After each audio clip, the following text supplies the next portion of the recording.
नमस्कार दोस्तों, DD rack के एक और रिएक्शन वीडियो में आप सभी का स्वागत है। मैं हूं आलोक। तो भाई, चीमा जी एक बार फिर बहुत ज्यादा परेशान है और चीमा जी की परेशानी का जो सबसे बड़ा कारण है वो चीन बन गया है। वही चीन जो पाकिस्तान का बहुत बड़ा दोस्त है, वही चीन जिसकी दोस्ती में पाकिस्तानी कहते हैं कि शहद से मीठी, हिमालय से ऊंची, इंडियन ओशियन से गहरी। वही चीन पाकिस्तान के एनालिस्ट चीमा जी के लिए परेशानी का सबब बना है। अब बताइए भला, ये चाइना वालों, ये तुम लोग काहे ऐसा करते हो बे? अरे पाकिस्तान तुम्हारा दोस्त है और तुम अपने दोस्त के साथ ऐसा करोगे बे? मतलब सामने से दोस्ती दिखाते हो, पीछे से पिछवाड़े पे लात भी मारते हो। चीनियों, तुम लोग ठीक नहीं कर रहे हो। चाइनीज जो ये तुम लोग बिल्कुल एकदम ओरिजिनल चीनियों की तरह तुम लोग बिहेव कर रहे हो बे। रिलायबल ही नहीं हो। बताओ, वो तुम्हारी कसमें खाते हैं यार, तुम लोग ऐसा करने पे तुले हो यार, है? तो दोस्तों, खबर यह है कि भारत में जो चाइना के एम्बेसडर है, उन्होंने कहा, स्क्रीनशॉट लगा देता हूं, उन्होंने कहा कि भारत के जो सोल्जर्स थे, भारत के जो सिपाही थे, जवान थे, ऑफिसर्स थे, सेना की बात हो रही है, उन्होंने वर्ल्ड वार 1 में और 2 में बहुत जबरदस्त भूमिकाएं निभाई। वो लड़ाई लड़े, बहादुरी से लड़े, और पता नहीं तुर्कियों को भी तो सबक सिखाया था ना। वो हाइफा पर क्यों है? आपको पता है ना, जो इजराइल में हाइफा पोर्ट है, उस हाइफा पोर्ट का नाम, उस जो शहर है हाइफा, उसमें इंडियंस को बड़ी श्रद्धा से, बड़ा जबरदस्त तरीके से याद किया जाता है।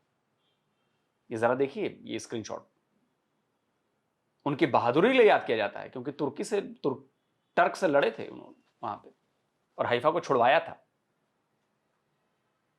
इसके अलावा वर्ल्ड वॉर 1 में और वर्ल्ड वॉर 2 में हर तरफ भारतीय जाकर लड़े थे भाई।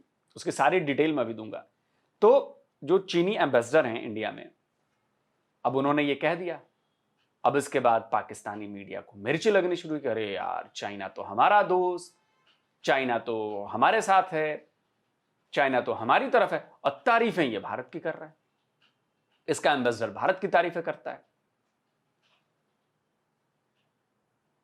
इसका प्रेसिडेंट जो है वो पीएम मोदी से हाथ मिलाता है, हंसता है। अब सारा गेम पलट गया है। और ये जब से ये हुआ है ना, जब से ये तस्वीरें आई है ना, लगा दो भाई ये तस्वीर, कि पुतिन, मोदी जी और जिनपिंग, ये तीनों हाथ में हाथ मिलाकर हंस रहे हैं, कर रहे हैं। इसने ट्रंप के तो छोड़ दो, ट्रंप तो जानता है कि ठीक है, कोई बात नहीं।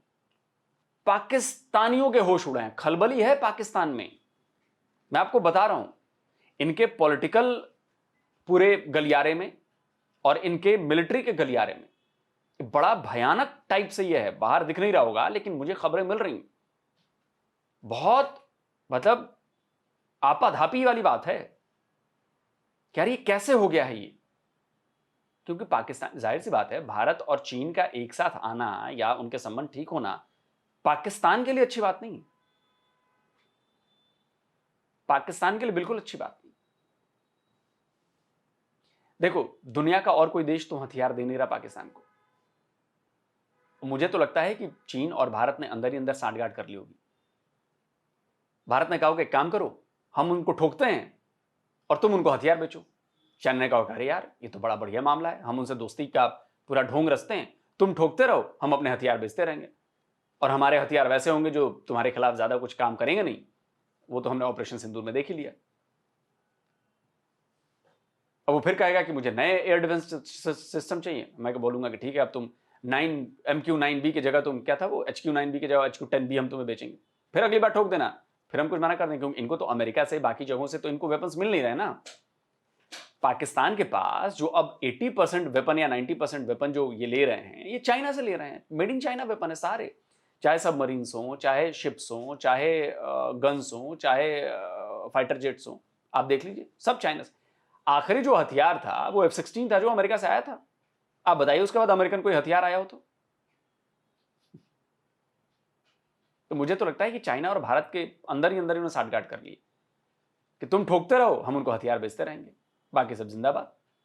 तो चलिए देखते हैं कि भाई चीमा जी बड़े नाराज हैं, तो चीमा जी क्या कह रहे हैं। 0108। दोस्तों, भारत और चीन के ताल्लुकात में बहुत ज़्यादा गर्मजोशी नज़र आ रही है। और हुआ ये है कि जो चीन के एम्बेसडर हैं इस वक्त दिल्ली के अंदर, वो कहते हैं कि वर्ल्ड वॉर 2 के अंदर इंडियन सोल्जर्स का बहुत ज़्यादा किरदार था। अब ये चीज़ जो है वो थोड़ी समझने के लिए है। चाइना ये समझने के लिए नहीं है, और ये सिर्फ वर्ल्ड वॉर 2 की बात नहीं है, वर्ल्ड वॉर 1 में भी बड़ा जबरदस्त किरदार रहा है भारतीय जवानों का। उसकी सारी डिटेल में देने वाला हूं। क्यों कह रहा है? खास तौर पे अगर आप देखें कि चाइनीज जो लीडरशिप है उसकी और इंडियन लीडरशिप के जब ताल्लुकात अच्छे हुए, तो जो चाइनीज एम्बेसडर हैं, आई थिंक इनको शू कहा जाता है, शू फेहोंग, जो कि इंडिया के अंदर मौजूद हैं, वो समझते हैं कि उनका रोल बहुत ज़्यादा है वर्ल्ड वॉर 2 के अंदर। इंडियन सोल्जर्स जो हैं वो कहते हैं कि जनाब वो नॉर्थ अफ्रीका, वेस्ट एशिया और इटली, बर्मा, यहाँ पे उन्होंने रोल प्ले किया। लेकिन सवाल ये पैदा होता है, जब इंडिया के जो सोल्जर्स थे, क्या वो पाकिस्तान से नहीं थे, या बांग्लादेश से नहीं थे, या म्यांमार से नहीं थे, या और जगहों से नहीं थे? नहीं थे साहब, क्योंकि तब बांग्लादेश नहीं था, तब पाकिस्तान नहीं था। कैसी बातें कर रहे हैं आप? क्या 1945 में जब वर्ल्ड वॉर 2 खत्म हुई थी, उस वक्त पाकिस्तान नाम का कोई देश था इस दुनिया में? बांग्लादेश नाम का कोई देश था? हां, बर्मा था, जिसे हम म्यांमार कहते हैं, वो था। नेपाल था, नेपाल के लोग जाके लड़े हैं भाई, गोरखा लड़े हैं वहां से। पाकिस्तान खित्ता होने से मतलब नहीं है, खित्ते से कोई मतलब नहीं होता चीमा जी, ये बात समझिए। क्या पाकिस्तान नाम की कंट्री 1945 में थी? क्या बांग्लादेश नाम की कंट्री 1945 में थी? नहीं थी। अब ऐसे में तो कोई भी कह सकता है भाई ये धरती तो तब से है ना, जैसे आप जो जो लॉजिक दे रहे हैं ना कि यार देखो ये जमीन तो पहले थी ना, यहां पर ये लोग रहते थे ना, हमारे में से ही गए थे ना, तो भाई ये प्लेनेट भी पहले से ही है, ये प्लेनेट भी हिस्सा है, तो हम सब एक ही प्लेनेट पर रहने वाले हैं, तो एक ही हुए। अब कह दीजिए कि पाकिस्तान, पूरा प्लेनेट पाकिस्तान है, ऐसा नहीं होता ना, लॉजिकली बात कीजिए कि नहीं ये जमीन तो थी। अरे जमीन तो अरबों साल से है भाई, यहां पर जमीन तो अरबों साल से, ये प्लेनेट अरबों साल से है यहां पर। इंडिया में से मुराद सिर्फ इंडिया ही क्यों समझा जा रहा है, ये एक चीज है। लेकिन चाइना इंडिया को ये कह रहा है। इसमें देखें, ये चाइनीज जो डिप्लोमेट है, उन्होंने इंडिया की पल्स को समझा। इंडिया की पल्स क्या है? इंडिया की पल्स ये है कि वो आजकल एंटी वेस्ट बात करते हैं, तो चाइनीज समझते हैं क्योंकि इंडियंस एंटी वेस्ट बात करते हैं तो हम चाइना के साथ, इंडिया के साथ मिल जाएं, पहली बात। दूसरी, वो कहते हैं कि ये जो कॉलोनाइजेशन थी इंडिया की, इंडियंस बार बार एक चीज करते हैं, तो ये कॉलोनाइजेशन थी, that was not good for, वो जैसे कहा जाता है, फॉर इंडिया। और इंडिया ने बहुत तरक्की करनी थी, जिसमें बहुत सारे इंडिया के जो लोग हैं वो अपनी तकरीरें भी करते हैं, किताबें भी लिखते हैं। और आजकल इंडियंस कहते हैं we are reclaiming history, we are reclaiming our identity. तो चाइनीज को ये बिल्कुल, वी आर रिक्लेमिंग। वरना आप मुझे बताइए, मैं एक बात करता हूं चीमा जी, आप जाकर सर्च करिए, जब अंग्रेजों ने भारत पर कब्जा किया और जितने आविष्कार किए गए, जितनी खोजें हुई, जरा आप उनकी टाइमलाइन जाकर चेक करिए। क्या कभी किसी ने इस बात पर गौर किया? अगर गौर किया तो प्लीज कमेंट में मुझे बताइएगा। आप जाकर गौर करिए कि अंग्रेजों का कब्जा भारत पर किस सन में हुआ, और उस सन के बाद क्या क्या इन्वेंट हुआ और कैसे कैसे तेजी में इन्वेंशन हुई, जरा जाकर चेक करिए आप। और वो सारी इन्वेंशन, मैं कहता हूं, मैं दावा करता हूं, वो हमारे वेदों के ज्ञान से गई है। बाकी बड़े लोग मजाक उड़ाएंगे इसका, बहुत लोग मजाक उड़ाएंगे। देखिए, बात ये नहीं है कि अब कोई कहेगा यूएसबी कैसे बन गया, ये बन नहीं, बात उसके कॉन्सेप्ट की है, बात उस आइडिया की है, बात उस टेक्नोलॉजी की नहीं है, बात उस कॉन्सेप्ट की है। भाई दुनिया में हजारों फलों के पेड़ हैं, लाखों लोग रोजाना देखते होंगे उस वक्त भी, फल टूट के पेड़ से नीचे गिरता है, आम गिर गया। लेकिन जब न्यूटन ने देखा कि एक सेब गिरा ऊपर से नीचे, तब जाके उसको आइडिया आया ना। बात आइडिया की है, कॉन्सेप्ट की है, और वो सारे आइडिया कॉन्सेप्ट हैं। आज आप मल्टीवर्स की बात कर रहे हो, आप इसकी बात कर रहे हो, उसकी बात कर रहे हो, आप टाइम ट्रेवल की बात कर रहे हो। क्या आप इस बात से इनकार कर सकते हैं कि हमारे वेदों में, हमारे धार्मिक ग्रंथों में मल्टीवर्स और टाइम ट्रेवल की बातें नहीं है? आप समय की गणना करते हो, अभी वो जो गणनाएं हैं समय की, अभी जो आप करते हो उससे कहीं बड़ी संख्या में गणनाएं हमारे पास मौजूद हैं। और धीरे धीरे लोगों को इसका पता चल रहा है, धीरे धीरे दुनिया भी मानने लगी है ये। तो ये मत कहिए कि रिक्लेम करने का क्या मतलब, बिल्कुल रिक्लेम कर रहे हैं। दूसरी बात, भारत एक बहुत बड़ी महाशक्ति होती, क्यों नहीं होती? जो लेटेस्ट रिपोर्ट आई है कि ब्रिटेन ने हमसे कितना लूटा है भारत से, क्या आपने वो रिपोर्ट पढ़ी है? वो रिपोर्ट ये कहती है, स्क्रीनशॉट लगा रहा हूं, कि 65 या 63 ट्रिलियन डॉलर्स, कितने? 60 से 65 ट्रिलियन डॉलर्स ब्रिटेन हमसे लूट कर ले गया। इतने कीमत की चीजें। आज हमारी इकोनॉमी 4 ट्रिलियन डॉलर पर है, तो दुनिया की आंखों में हम चुभने लगे हैं। आप जरा एक सोचिए कि अगर ब्रिटेन नहीं आया होता, कब्जा नहीं हुआ होता, ये मुगल नहीं आए होते, कब्जा नहीं होता, ये इन्वेडर्स नहीं आए होते, लुटेरे नहीं हुआ होता, आज भारत कहां होता? कौन है जिसके पास 65 ट्रिलियन डॉलर्स जो है वो संपत्ति है? बताइए। नंबर 1 नंबर 2 पर चाइना और अमेरिका है, मतलब अमेरिका और चाइना है, दोनों मिला दे तो 50 ट्रिलियन डॉलर के करीब होती है इकोनॉमी। उससे भी ज्यादा थे हमारे पास। तो बिल्कुल हम रिक्लेम कर रहे हैं, चाहे वो ज्ञान हो, चाहे वो इकोनॉमी हो, वी आर रिक्लेमिंग इट। पता है क्योंकि इंडिया के अंदर ये बात हो रही है, तो हम जरा इंडिया की इसको सपोर्ट करें आर्गुमेंट को, ताकि इंडिया खुश हो जाए। थर्ड जो चीज इंपॉर्टेंट मुझे नजर आती है उसमें यह है, क्योंकि इंडियंस ये कहते हैं कि जनाब आजकल नई इंपीरियलिज्म की बातें हो रही हैं, अमेरिकन आजकल इंडिया को फिर कह रहे हैं कि जैसे फॉर एग्जांपल कॉमर्स सेक्रेटरी ये कह रहे थे कि इंडिया हमारे साथ टेबल पे बैठेगा, सॉरी करेगा और फिर हम आगे लेके चलेंगे। ठीक है ना जी, ये चीजें जो हैं दे आर देयर। सॉरी करेगा, अभी लेटेस्ट ट्वीट पता है ना आपको? लगा दो भाई। ट्रंप ने ये ट्वीट किया है और कहा है कि नहीं, हम ट्रेड के लिए बातचीत कर रहे हैं, दोनों देशों की बातचीत हो रही है और उम्मीद करें कि बहुत जल्दी इसमें कुछ नतीजा निकल जाएगा। फिर पलट के मोदी जी ने भी ट्वीट किया, बोला कि नहीं नहीं, हाँ सही बात है, भारत और अमेरिका के रिश्ते बड़े पुराने हैं, बड़े गहरे हैं, बड़े ऐसे हैं, बड़े वैसे हैं। इसको क्या देखा जाए? एक महीने पहले इसी ट्रंप ने ट्वीट किया कि dead economy, India is a dead economy, और एक महीने बाद ही पलट के बोलना पड़ गया भाई साहब को कि India is a great country. सुर बदले हुए नहीं लग रहे हैं चीमा जी। अभी तो बहुत कुछ हम बदलेंगे। मुझे जाती तौर पे ये लगता है कि व्हाट आई अंडरस्टैंड, मुझे जाती तौर पे ये लगता है कि ये चीज दैट मैटर्स अ लॉट, ये चीज बहुत ज्यादा मैटर करती है।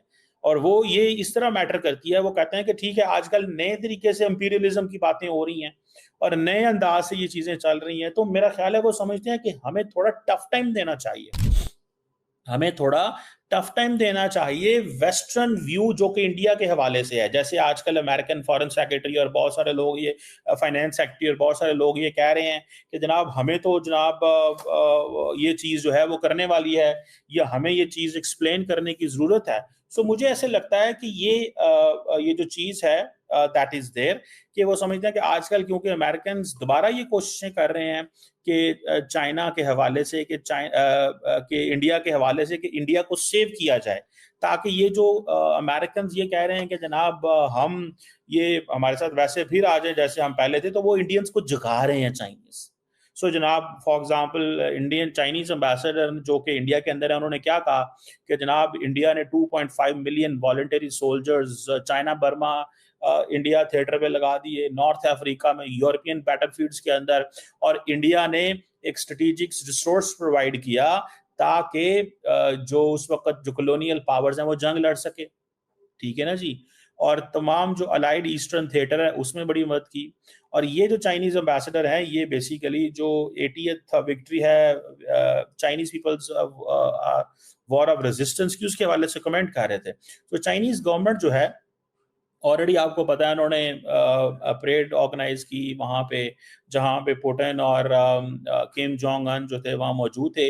और चाइनीज एम्बेसडर जो हैं वो ये इंडियंस को ये कह रहे हैं कि आप बड़े बहादुर लोग हैं, आप बड़े तगड़े लोग हैं, और आपकी बड़ी हिस्टोरिक असिस्टेंस रही है वर्ल्ड वॉर 2 के अंदर, ताकि इंडिया को मोबिलाइज किया जा सके कि नया जो अमेरिका की तरफ से जो प्रेशर आ रहा है इसको रोकें, और कहें कि मतलब चाइनीज बोलेंगे, उनके एम्बेसडर बोलेंगे और हम मोबिलाइज हो जाएंगे, हम चने के झाड़ पर चढ़ जाएंगे। और वैसे एक बात बताइए, जो बातें कही हैं चाइनीज एम्बेसडर ने, क्या वो गलत हैं? क्या वो फैक्चुअली करेक्ट नहीं है?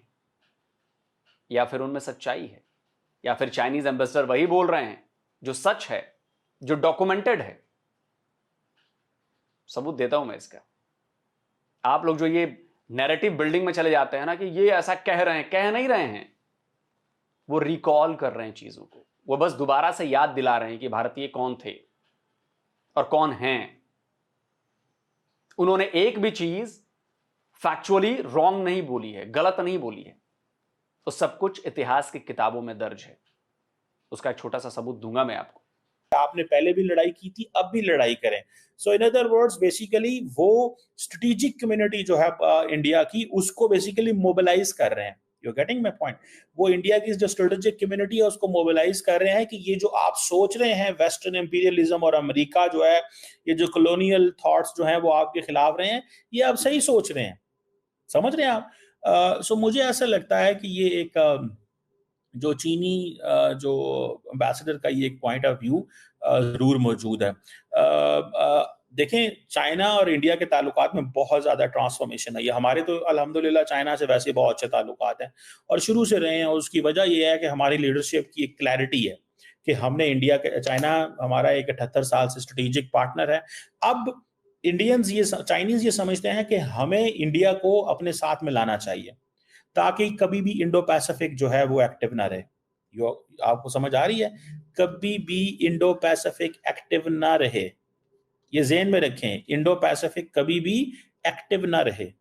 अगर इंडो पैसिफिक एक्टिव रहता है, क्वाड एक्टिव रहता है, तो चाइना के लिए मसला होगा। कल को और ममालिक जो हैं वो भी सामने आएंगे और आके वो चाइना के अमेरिका के साथ खड़े होंगे। तो इन रियलिटी जो चाइनीज कर रहे हैं वो इंडिया को मजीद अपने साथ रखना चाहते हैं, अमेरिकन इन्फ्लुएंस को रोकना चाहते हैं, और इंडिया एंड चाइना मिलकर काम कर रहे हैं इस हवाले से। मिसाल के तौर पे जब इंडियन मीडिया के लोग ये कहते हैं that there was an American involvement in Bangladesh and Nepal के प्रोटेस्ट के अंदर, तो इन रियलिटी तो बेसिकली वो चाइना को सपोर्ट कर रहे हैं। सो इस चीज को आप देखिएगा, ये चीज जो है ना दैट इज देयर, इसको मजाक नहीं। नहीं चीमा जी, हम कोई मजाक नहीं समझ रहे हैं। चलिए अब वीडियो समझ में आ गई बात। आपकी फ्रस्ट्रेशन दिख रही है। और ये जो आपने कहा ना कि चाइना से तो हमारे बड़े अच्छे रिलेशन है और हम बड़े अच्छे दोस्त हैं, वाकई रियली। अच्छा, चाइना ने पाकिस्तान के लिए क्या किया है? क्या सीपेक से पाकिस्तान को बहुत ज्यादा फायदा हुआ है? क्या फायदा हुआ है? सीपेक से पाकिस्तान को क्या फायदा हुआ है? कोई मुझे ये बता दे। एक 100 किलोमीटर 200 किलोमीटर की सड़क बन जाने से कुछ नहीं होता। क्या चाइना ने आपके यहां इन्वेस्टमेंट की है? Investment in the sense factories खोलना, इंडस्ट्रीज लगाना, आपके यहां के लोगों को रोजगार देना, आपके यहां के किसी बड़े सेक्टर को बूम कराना, किया है? नहीं किया है। मैं आज ही खबर पढ़ रहा था,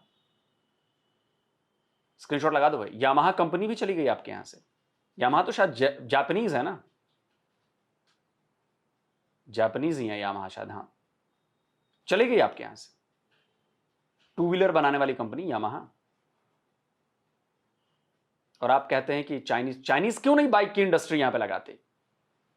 चाइनीज क्यों इलेक्ट्रॉनिक जो आपने गाड़ियां मंगवाई हैं, बसेस मंगवाई हैं, वो चाइना से आपने इंपोर्ट कराई हैं, क्यों उसकी फैक्ट्रीज पाकिस्तान में नहीं लगाते? वो चाइना तो मैन्युफैक्चरर में भाई, दुनिया का मैन्युफैक्चरिंग हब है दुनिया की, तो वो पाकिस्तान को अपना एक सब्सिडरी मैन्युफैक्चरिंग हब क्यों नहीं बना सकता, जिससे करोड़ों नहीं तो लाखों पाकिस्तानियों को जॉब मिलेगी? पाकिस्तान की इंडस्ट्री ग्रो करेगी, क्यों नहीं किया उसने आज तक? अगर आपका दोस्त है बहुत अच्छा तो, घंटे का दोस्त है। चलिए अब मैं आता हूं जरा वर्ल्ड वॉर वाले पे। आपको लगता है कि नहीं पाकिस्तान के लोग नहीं थे? नहीं थे, क्योंकि उस समय ना पाकिस्तान था ना बांग्लादेश था, उस समय सिर्फ हिंदुस्तान था, भारत, इंडिया और सारा इंडिया था। तो आप उसका क्रेडिट लेने की कोशिश ना करें कि जब बारी आती है, हाँ हम भी एक साउथ एशियन नेशन है, और जब वैसे बारी आएगी, जब मतलब आपकी जब कहीं टांग खिंचाई होगी तो कहीं हाँ हम साउथ एशियन नेशन है, और जब आपकी बात है कि हाँ हम पाकिस्तानीज हैं। ये तो आप लोग का डबल स्टैंडर्ड है। ये देखिए, ये ब्रिटिश वेबसाइट है मेमोरियल गेट्स ट्रस्ट। ये वर्ल्ड वॉर के लिए ही बनाई गई है और उसमें इंडियन कंट्रीब्यूशन को लेकर ही बनाई गई। ये देखिए 6 नवंबर 2002 को जो क्वीन थी ब्रिटेन की, उन्होंने ऑफिशियली इनॉग्रेट किया था memorial gates on Constitution Hill in London UK. London UK के कॉन्स्टिट्यूशन हिल पर इन्होंने मेमोरियल गेट्स बनाया था। These gates have been erected as a lasting memorial to honor the 5 million men and women from the Indian subcontinent, Indian, Africa and the Caribbean who volunteered to serve with the armed forces during the First and Second World Wars. समझ गया? ये उनके लिए अब इसमें बताया गया है। देखिए फर्स्ट वर्ल्ड वॉर में बताया गया है कि करीब 1.5 मिलियन वॉलंटियर जो थे वो सामने आए थे, जो इंडियन सब कॉन्टिनेंट में थे। अब प्रेजेंट डे में अब उसने क्लेरिफाई किया है कि present day India, Pakistan, Bangladesh and Sri Lanka, उस समय तो एक ही था ना, श्रीलंका छोड़ दीजिए, सिर्फ भारत की बात है। तो 315 मिलियन में से 1.5 मिलियन खुद आए थे, वॉलंटियर किया था वर्ल्ड वॉर 1 के लिए लड़ने के लिए, और 1,40,000 ने एक्टिव सर्विस की वेस्टर्न फ्रंट पर, फ्रांस में, बेल्जियम में। 90,000 जो फ्रंटलाइन इंडियन कोर थी, उसमें से 50,000 जो ऑक्सिलरी बटालियंस में थे, मतलब 90,000 और 50,000, सोचिए 1,40,000। और जो इंडियंस जो एक्शन हो रहा था जब स्टार्ट हुआ था, तो वो उसमें एक बंदा था Khudadad Khan, became the first Indian to win a Victoria Cross. Victoria Cross आपको पता ही है, यूके का सबसे बड़ा अवार्ड है। 70,000 ने मिडिल ईस्ट में सर्व किया, टर्क से लड़े, गैलिलीपोली पेनिनसुला में, ईस्ट में और वेस्ट अफ्रीका में, और इवन चाइना में। समझे आप? उसमें मानता सिंह, हमारे एक सिख फौजी का जिक्र है, सूबेदार मानता Singh, 2nd Sikh royal infantry. 1915 में जब नेऊ चैपले में लड़ाई लड़ी जर्मन फ्रंट लाइन पे, अलाइज ने अटैक किया, तो British and Indian troops captured that town, और ब्रिटिश और इंडियन ट्रूप्स ने मिलकर, दोनों को मिलाकर 13,000 कैजुअलिटीज हुई थी, 13,000 लोग मरे थे। उनमें से 5,021 जो थे वो भारतीय जवान थे, इंडियन सोल्जर्स, जो कि 20% थे पूरे इंडियन उसके, और हेवी फायरिंग में मरे। और मनता सिंह उसमें इंजर्ड हुए थे एक्शन में, और वो एक कैप्टन हेंडरसन था उसको बचाने में। अब आइए जरा वर्ल्ड वॉर 2 में आते हैं। क्या लिखता है वहां पे? आउट ऑफ 384 मिलियन पॉपुलेशन में से 2.5 million, 25 lakh serviceman and women, वो उन्होंने पार्टिसिपेट किया भारत से। 7 लाख जो थे वो 14th आर्मी इन बर्मा में थे, representing nearly 3/4 of its strength. Indian served in North African campaign against the Germans, Eritrea में, एबिसीनिया में इटालियंस के खिलाफ लड़े, मिडिल ईस्ट में ईरान और इराक में लड़े। 30,000 ने ज्वाइन किया रॉयल इंडियन नेवी, समझे? 55,000 ने ज्वाइन किया रॉयल इंडियन एयरफोर्स। और प्राइस जो था वो बहुत हेविली पेड हुआ। 36,092 वॉलंटियर्स वेयर किल्ड और रिपोर्टेड मिसिंग, 64,354 घायल हुए, और 80,000 जो थे वो प्रिजनर ऑफ वॉर बने थे अलग अलग लड़ाइयों में। नेपाल का भी जिक्र है यहां पर। नेपाल से 1,12,000 गुरखास गए थे, और उन्होंने अलाइड ट्रूप्स के लिए लड़ाई लड़ी 2nd वर्ल्ड वॉर में, और 10 विक्टोरिया क्रॉसेस जीते उन्होंने, which 19 were won by Indians, 19 Indians जीते। आप सोचो 30 विक्टोरिया क्रॉस टोटल जीते हैं इंडियन सबकॉन्टिनेंट के लोगों ने। तो कोई पाकिस्तान नहीं था। उन्होंने सारे फैक्ट्स बोले हैं, सारे फैक्ट्स बोले हैं। और ये देखिए, ये कॉमनवेल्थ वॉर ग्रेव्स कमीशन भी है, उसमें भी ये सारा डेटा है। देखिए 11 lakh Indian personal had been sent overseas First World War में। उनमें से 1,38,000 फ्रांस में, 6,57,000 मेसोपोटामिया में, प्रेजेंट डे इराक, 1,44,000 इजिप्ट और पैलेस्टाइन में, और एडन में, ईस्ट अफ्रीका में, गैलिलीपोली में और सलोनिका में, यहां पे लोग गए। सेकंड पेज में लिखते हैं, देखिए ये सेकंड वर्ल्ड वॉर की बात है। इसमें 1,94,373 इंक्लूडिंग 34,515 नॉन कॉम्बेटिव, नॉन लड़ाई करने वाले थे, 96 इन्फेंट्री बटालियंस, 18 कैवलरी रेजिमेंट्स, ये लोग गए वहां पर। जो इंडियन स्टेट फोर्सेस थी, personal आर्मीज of the princely states, उनमें से 53,000 गए। इंडियन टेरिटोरियल फोर्सेस और ऑक्सिलरी फोर्सेस में 19,000 और 22,000, 15,000 जो फ्रंटियर फोर्स में थे वो गए लड़ने वहां पर। 24,338 मारे गए, 64,354 घायल हुए, 11,754 मिसिंग थे। यह है हिस्ट्री सर इंडिया की, इंडिया के जवानों की। तो अगर चीन के एम्बेसडर कुछ बोल रहे थे तो फैक्ट बोल रहे थे, वो फैक्ट बता रहे थे। वो कोई भारत की तारीफ ऐसा नहीं कर रहे थे कि चलो भारत की तारीफ करते हैं, हवा हवाई बनाते हैं, भारतीय खुश हो जाएंगे। हम जानते हैं, सिर्फ उन बातों को वो दोबारा से रिकॉल करा रहे थे कि आप भारतीय क्या हैं। और हम इतने मूर्ख नहीं है कि किसी के चढ़ावे में आके चने के झाड़ पर चढ़ जाएंगे पाकिस्तानियों की तरह। तो दोस्तों, आप क्या कहते हैं? कमेंट करके अपनी राय दीजिए। जल्दी मिलता हूं एक और नए वीडियो के साथ। नमस्कार, जय हिंद।